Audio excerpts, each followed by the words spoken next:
Okay.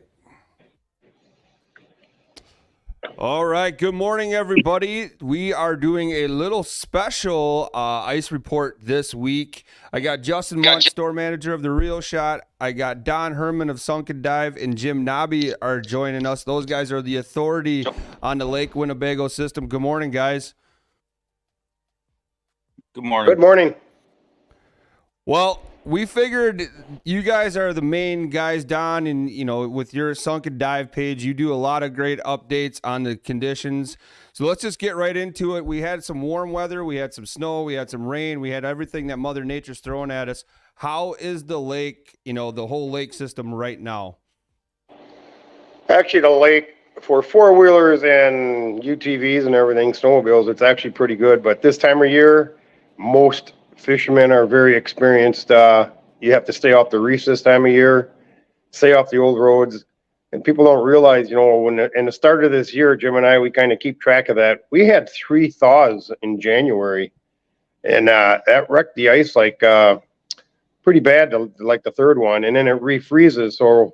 And the water gets down into the ice, and there's little air pockets in it. So this year, I'm pretty sure the ice is going to go up pretty quick if we get just a couple days of warm weather. So, we monitor that all year.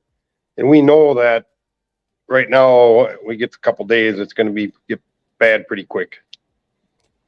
Yeah, so the upcoming forecast is a little goofy. We got some warm weather, but then there's chances of snow off and on. There's some kind of precipitation, whether it's snow or sleet or rain. Looking forward, I mean, like bridges and everything like that, or can you guys kind of give an update what this weather may or may not do to the lake, depending on what we get? Well, Otter Street we still have the four-wheeler bridges out, which we've never put our vehicle bridges out. I really got slammed a little bit about it because Quinny and the other side of the lake got their vehicle bridges out. But we have bylaws, and we need 12 inches of ice. And in front of Merritt Street, we only had, the most we ever had was about 11 and a half. And we're not going to risk anybody's life and that stuff because we have more traffic on this side.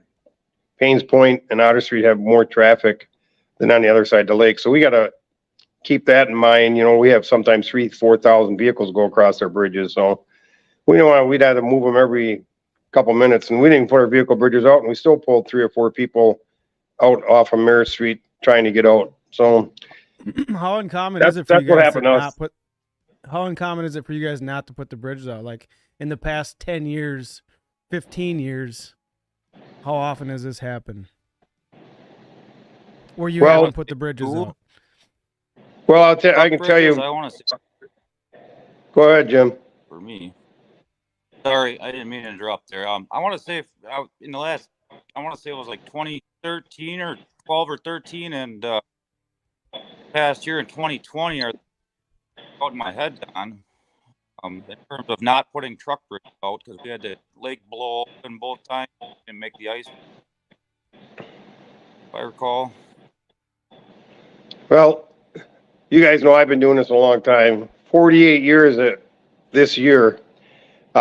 We didn't put the bridges out in 2011. We didn't put the bridges out this year.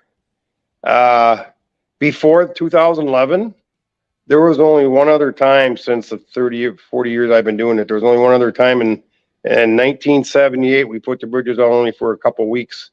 There's been years that we've only put bridges out a couple weeks, but 2 years ago, we had a season from like 1st of January until middle of March. So it's all about Mother Nature to keep it's all about Mother Nature on the lakes and everything around here. It's just this year we had a warm.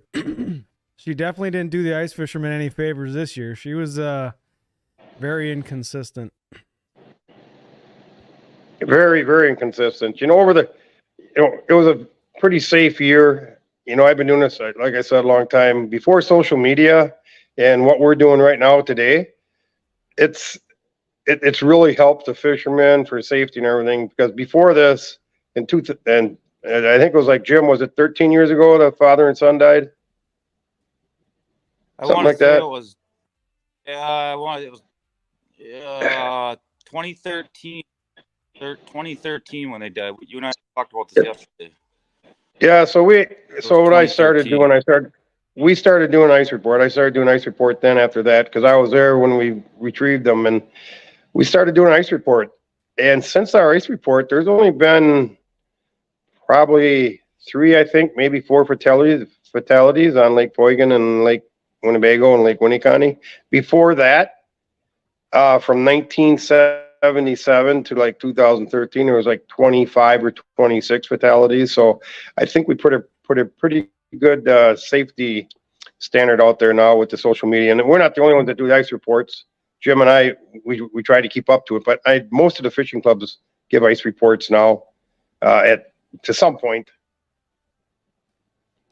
Well, and that's what I wanted to say is like with your page and everything that you guys do, the 2 of you majority work with a lot of the clubs around like Lake Winnebago and Lake Poygan.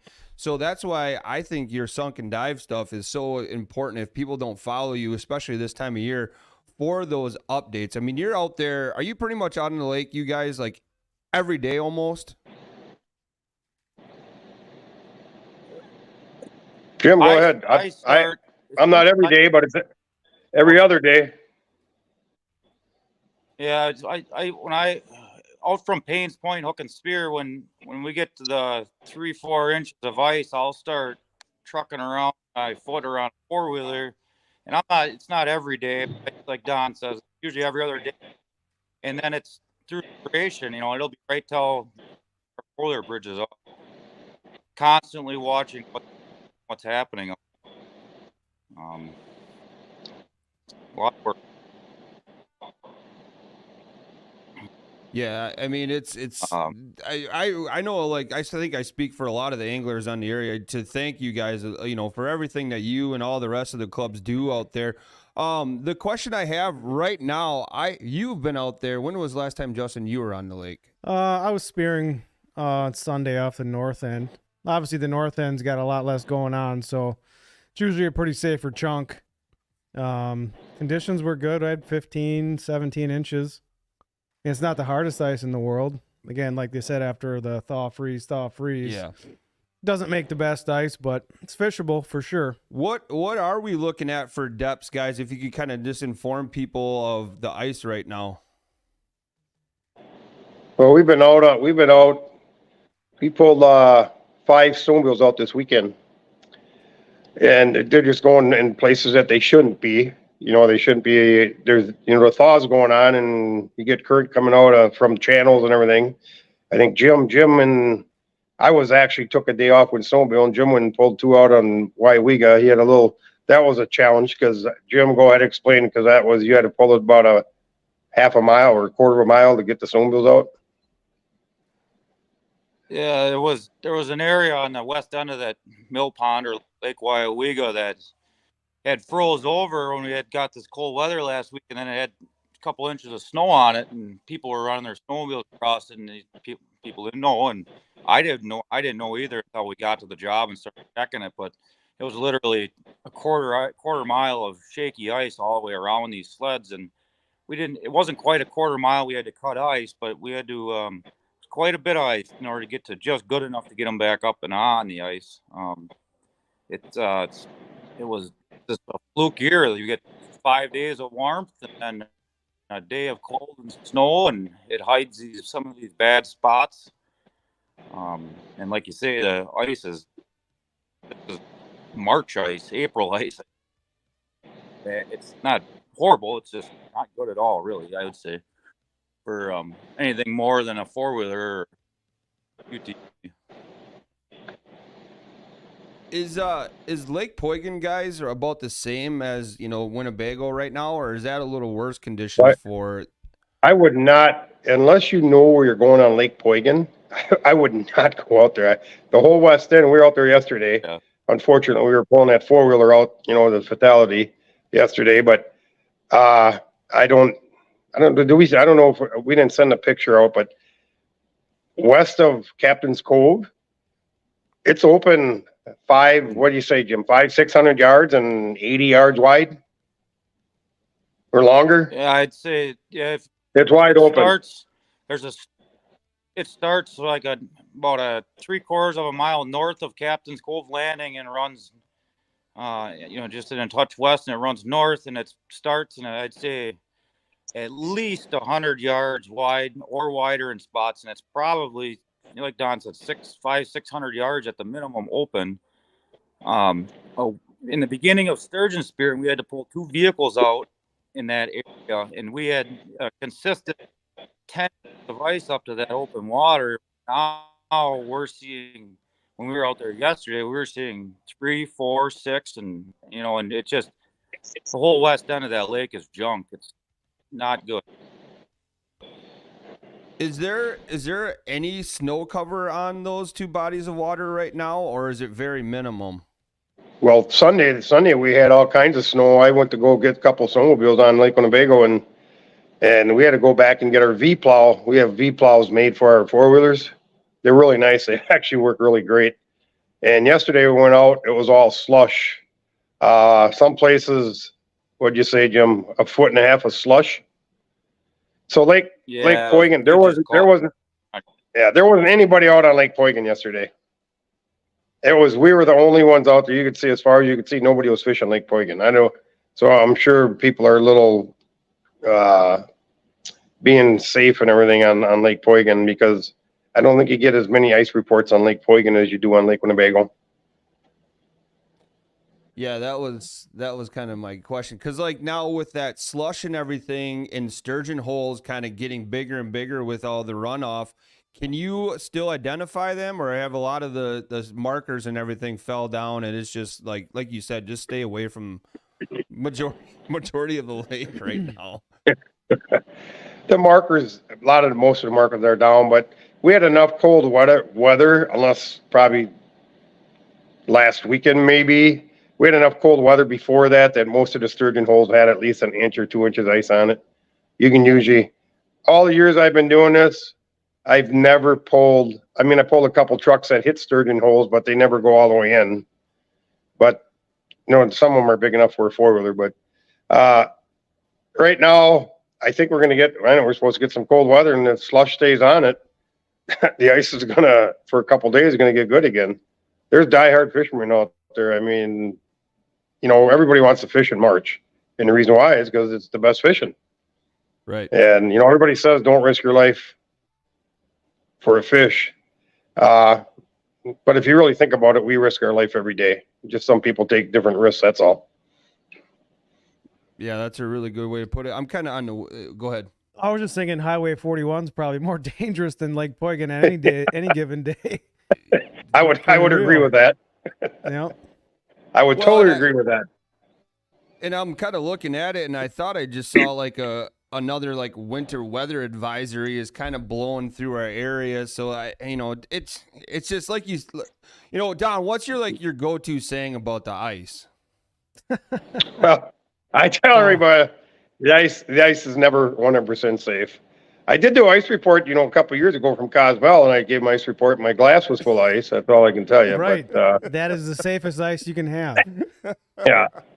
But I'll tell you, with Jim and I, Jim, people might not know this, but Jim is going to probably take over Sunk. He's not going to have this kind of face. He's not going to look as good as I do, but we're training him. We're training him pretty well, and he's doing a very good job. And and he's my go-to guy now. So, but what we do, Jim and I'll tell you, we give the ice reports because we want to keep everybody safe. It probably bites into our business a little bit. I tell everybody it's like parking a police car out in front of my tavern. You wreck a little bit of business, but we're trying to keep everybody safe. And that's why we do these ice reports. We still have people are going to go in places that they shouldn't be, and we're going to still have people that fall in. We're just trying to keep people safe. We don't have any fatalities because there's you got to remember it's sturgeon spearing, Battle on Bagel. Sometimes there's 20, 30,000 vehicles out there. Accidents will happen. Are there anybody's on Lake Winnebago still driving trucks or small vehicles out there that are like not ATV, UTV? Ask Jim that. Yeah. Yes. There still is, but Jim, what'd you do? What'd you do? Jim, what'd you do Sunday night? I took Subaru Forester from Baines Point to Stockbridge to Cobbler's Knob for dinner, and that worked out quite well. Actually, it was an invigorating experience. They're driving on the east shore of the lake. It looks like some of the clubs are starting to pull their truck bridges, but guys that can get out are still getting out with their tubers, that so called, or whatever, fishing. The main lake body is, the ice is a little bit better than it is along the west shore that Don and I were dealing with. I wouldn't suggest truck or car travel out there, but that's up to the person that's doing it. That's what keeps you guys busy. Yeah. Catch-22. Yeah. Well, this is what happened this year, guys, is what we figured what happened because the whole West Shore, we didn't have ice for the first, a couple hundred yards. I think we had such a warm January, it kept the ground from getting frost in it next to the lake, and I think the warmth just went out into the lake. On the east side of the lake, it's a lot deeper right away. And I think pretty much that's kind of what happened. That's why we were dealing like 10, 11 inches and they had 13, 14. That's our theory, but I've been doing it long enough. I'm pretty sure that's what happened again. I think you were. go ahead, Jim. Sorry. To add to Don's point there, what he was saying, the other thing I had noticed was for the guys out spear, whatnot, or even just up pitching, you get that prevailing westerly wind, and I remember we were 4 miles out, and it was like 35 degrees, and that wind was just blowing, and it was ice cold. And then you get to the west shore, and you want to just be down to a t-shirt, and that lake ice cools off them winds by the time they hit the east and north shore, and that makes a difference also, I believe, on years with no snow and when you're relying strictly on sun. I believe that's part of it also. So you guys were mentioning Waiwega and some of those other areas. Do you get kind of reports from some of those, let's just say bigger inland lakes? And, I was on a lake out in Washera County on Sunday, and I drove out there, and there was probably 10, 11 inches of good solid ice yet with a lot of snow cover on it. But, Partridge Crop is another one that's not that far away. It gets a lot of, and what's the other one? Partridge over there. Those lakes. Yeah, wasn't there just a big hole that kind of opened up on one of those bodies of water not too long ago? Yeah, Partridge Lake there was, but we don't get out that far. We're busy enough trying to keep Lake Poygan, Lake Winnicott, and Lake Winnebago, and our business goes. We travel 2 hours, sometimes 3. We've been traveled up to 5 hours already, but it gets little. My guys drink too much for that, so I can't do that much anymore. Stay too much in a hotel, but it's we don't do any ice reports for Partridge Lake and everything. We've pulled many things out of Partridge Lake. We've done a few trucks, 4-wheelers. They seem to drive out there really late in the year. When we get a call late in the year, it's normally Partridge Lake.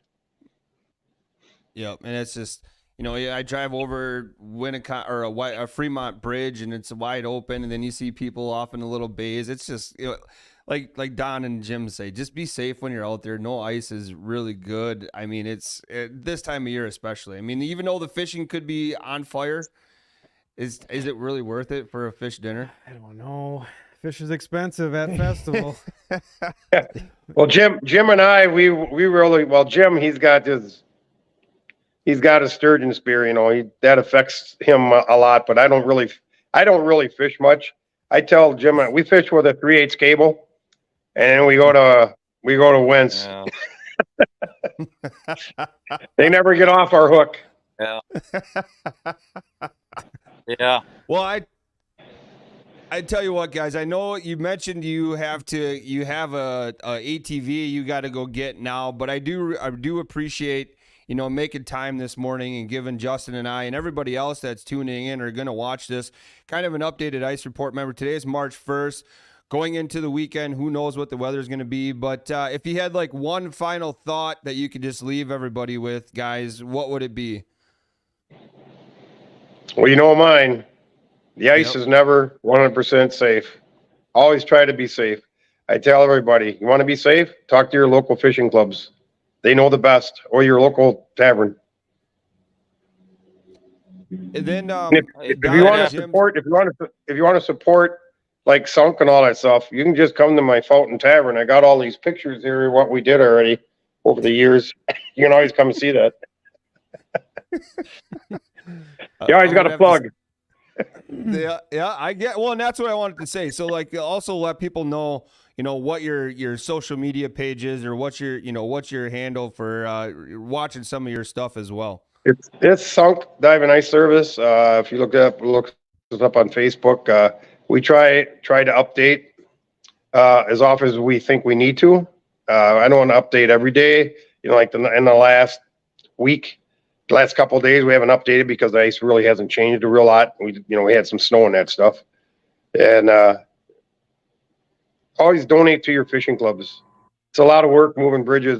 Jim we had to move our 4-wheel bridges. I mean, they're buried in with snow and everything. All that money is raised. I mean, it helps maintaining the trucks and everything. It's all about fishing clubs on Lake Winnebago. That's what it's all about. Yep. And Jim, you want to kind of plug the club that you work with? Yep.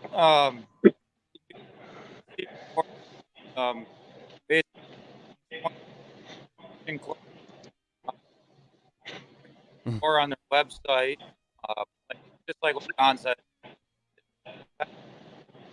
season out.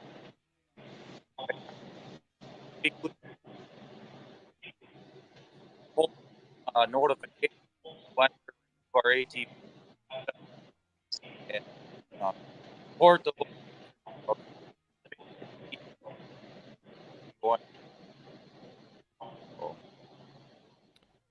All right. Well, that was a little we got in and out. A little most. Yeah, I think it's Payne's Club, Payne's Point Hook and Spear Club is what Jim's trying to say. Sorry, Jim, you were kind of cutting in and out there. And I think Don, is that right? Payne's Point, Don. Yeah, Payne's Point Hook and Spear.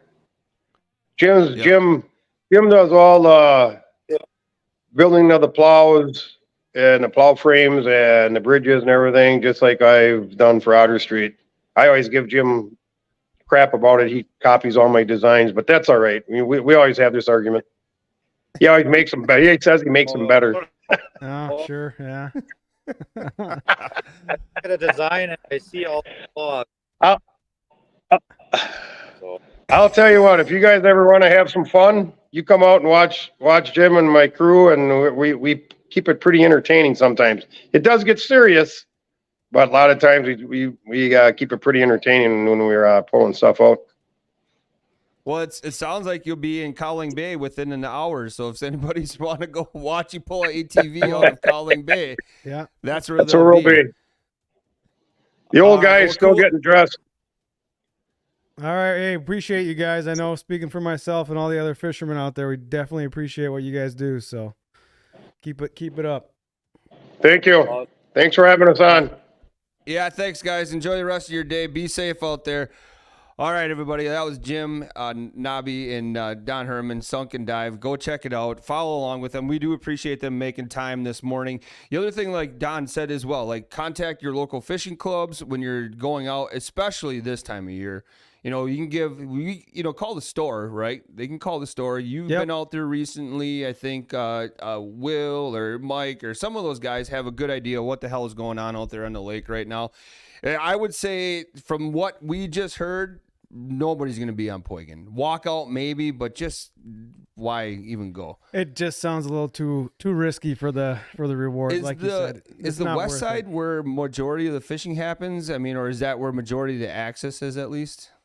I would say, yeah, majority of the access is on the west, southwest. It'd be the south side, I guess. Yeah. If you think about how Poigan's laid out. But, I mean, there's access off the old dock, right? That's probably the only northeast access point, but. Well, then there's like Indian Point, Alder Creek. Those are like sketchy because Alder Creek opens up fast. Well, that's the thing these guys were saying. Like anything near a trib or a creek or a steel break wall or a wood dock, that the sun warms that stuff up, the rain runoff. So those are the spots you got to watch for. Well, especially with the landings, with all that rain coming down those landings. And that's the thing that I think a lot of people forget. Like you look out there and there's good ice or potentially good ice out, but the shorelines are going to Shorelines crap always fast. go first. Best ice is in the middle, but you got to get there. You got to get there. So I would say, Justin, like, kind of, we still have some good ice fishing sales here going on, right? Yep. You know, up north, there's probably good ice up north, right? I don't know what the dividing line would be depending on, you know, I've been seeing some of the reports from some of our southern friends. That lake ice is going quickly. You know, the central part, be sketchy. You know, then that northern stuff, there's still a lot of good fishing up there, would you say? Oh yeah, there's probably still another month of fishing, I would say for sure, unless the temps really don't get crazy. But then I guess your landlocked, non-runoff seepage lakes, drainage lakes like that, they'll hold their ice longer. You know, the stuff. Winnebago system's a giant res basically, so Yep. she's always moving, she's always working. It gets affected more by wind, all that fun stuff. All that fun stuff. So if you're looking for some deals, I guess we got to plug it. You got to come in right now on ice stuff. But then if you're looking to get geared up for open water, I should have asked them too, like, but all the people that they pull out, you know, how many people are wearing float suits? Like, there's additional question. ice safety. You know, if your vehicle goes in, but you're wearing a float suit, the loss is the vehicle replaceable. People aren't, right? So Yeah. have your picks, have your, you know, you're not going to be spudding if you're driving, but Right. float suit on, windows open, seatbelt off. I drive on a lot of ice too, but Yeah. windows always down, seats always back. Music as loud as you can go. Well, I mean, it's not common, but you always kind of want to prepare, especially if you're taking a little additional risk. Yeah, it was when I fished that lake Sunday. There was a couple of smaller vehicles out there. I got a pretty big Chevy, older Chevy, and my son's like, "Oh, there's plenty of ice, Dad. Just drive out here." I go, "Did you drive out here?" No. I'm like, "Oh, sure." Yeah. So I didn't even hesitate. I went out there, but I don't think this weekend I'll be driving out. I'll walk out this weekend. I would drive on the ice at a lot worse places if I could borrow your vehicle to do it. So I think that's what your son was getting I at. think that's a valid point. All right, everybody. Well, we do appreciate kind of watching this one again. Thanks to Don and Jim. Let's hopefully those guys are safe in what they do. It sounds like they are the best. The thing I found was most interesting is the number of rescues now that have gone down since those guys have really stepped up that ice report game for them. Well, like I said, it's a catch-22, right? That's their business. They make money by pulling trucks out. In turn, they're helping people not put their trucks in. So, Right. I mean, fantastic. Good on them, right? Heck yeah, great job. All right, well, thanks everybody. Call the store, look up therealshot.com, follow along on their social medias for any kind of ice reports, ice fishing deals, open water deals, all that stuff. If you have any questions, you can contact the store. What's the number, Justin? 920-750-6140 or visit us www.therealshot.com. Very nicely said. All right, everybody, enjoy your Wednesday. We'll talk to you real soon.